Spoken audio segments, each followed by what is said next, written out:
Thanks so much for checking out today's episode. Last week, we talked about the 3 areas you want to focus on if you want to improve your players' habits. Really informative, really good information there. So make sure you go back and check that out if you haven't watched that episode. And also make sure that you like and subscribe. It definitely helps support the channel, help keep me being able to create and keep trying to improve the product for you guys. I really want to talk about why habits are going to be able to help your players' performance on the field and then off the field as well. So I'm going to do something a little bit different. Usually I kind of give all the reasons for. I'm going to do that, but I'm also going to give all the reasons for, and also the main reason that I usually get pushback on why players need habits and routines.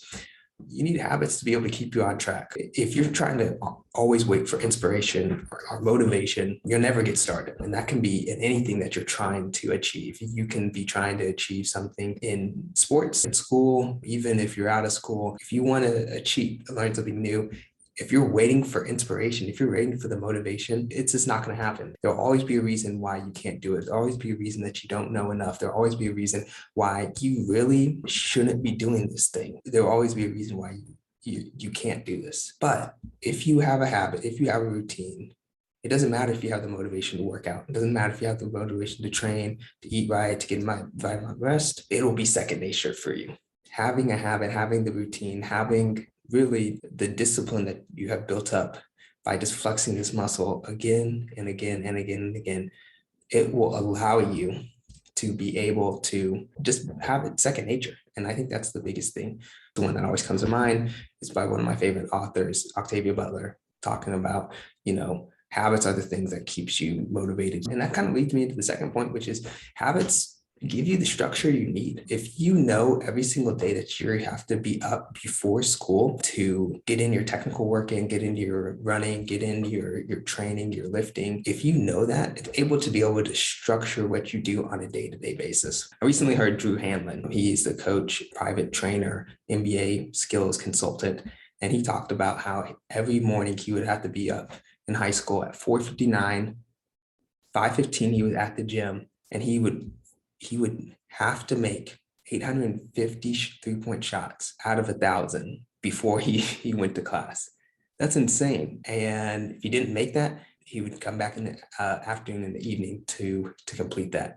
And that just shows you the level of dedication just to be an NBA skills trainer, right? He ended up playing college basketball. He now consults and works with multiple NBA level athletes. It's that discipline, it's that habit, that daily structure that he knew, like, I can't necessarily stay up super late for no reason playing video games because I know I have to be up at 4:59 in the morning to go make sure I'm at the gym at 5:15 every day, getting up my shots before school starts.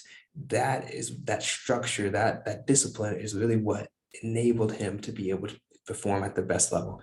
It gives us that structure to be able to make sure that every single day we know why we're doing stuff. We know why we're working so hard. We have that structure, that day-to-day routine that's going to help us to keep us moving forward. And then we need habits to protect our mental strength and really our mental neutral zone. Habits will guard your mind from two extremes. So you can have the extreme of hubris, or you can have the extreme of low self-confidence.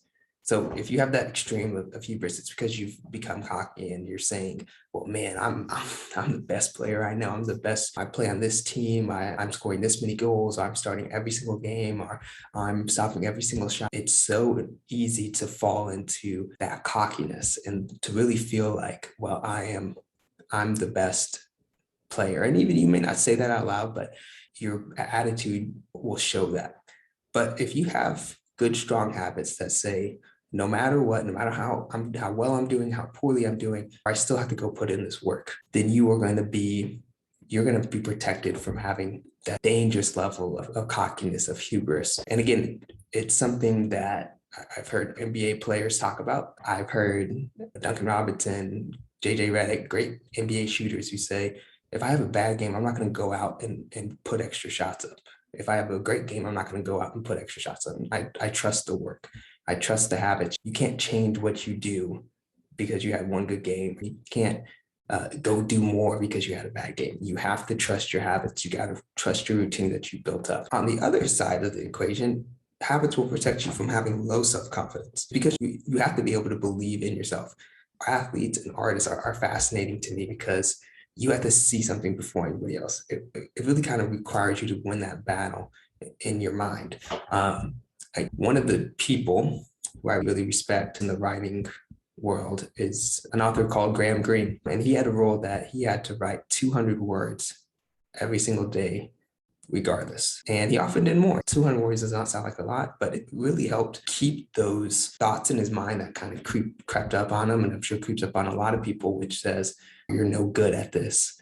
But the fact that he did that every single day and he kept on working on his craft, it was able to quiet that voice. It gave him that peace to be able to say, okay, yeah, I am working on it. I may not be where I want to be, but I'm still working on it. Your athlete has to have that same mentality. If you're an athlete, if you're a soccer player, you have to have that same sort of mentality of saying, yeah, I'm not where I want to be, but I'm putting in the work. I have the routine of working on my game on a daily basis. I'm constantly trying to improve my skills every single day. Those are the three things that I think reasons why players should have habits. Usually people may say, okay, cool. Yeah, that's awesome, coach. But, I get really tired and bored of doing the same thing. I don't really want to have a habit because I don't want to be superstitious. I agree with you. Like if you are doing the same thing over and over again every day, it is going to get boring.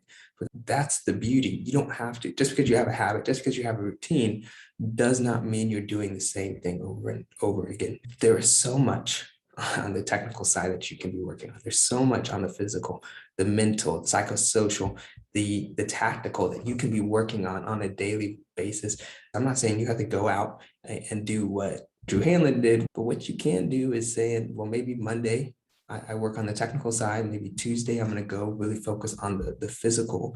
Maybe Wednesday is kind of my day that I kind of mentally reset and I'm just writing in my journal and I'm just kind of seeing where I am. Thursday, I'm really focusing on the tactical side. And then maybe Friday, I'm doing more technical. Again, you can organize it however you want. Your player can organize it however they want. But I really do believe that having a routine of getting in the habit of saying every morning I'm going to get up and work on my performance, it'll really help you to improve your game. If you take those habits, you take those little things that you're building up, it's going to affect it off the field. They'll start to realize that they're not doing all the things that they need to do in the classroom, or maybe they're not doing all the things that they need to do to help out around the house, to help to be able to contribute. Whatever it is, if they have these good habits that they're building towards soccer, they can also take them and apply them to other areas of life. That's the most important thing. It's allowing sports to teach us and not necessarily to have our whole life be built around sports, but allowing sports to teach us and help us to inform other areas of our lives as well. Parents encouraging your players to build good habits that they can help to keep them on track, to give them structure, to help protect their mentality. All those things really, really be beneficial. Let me know if you agree.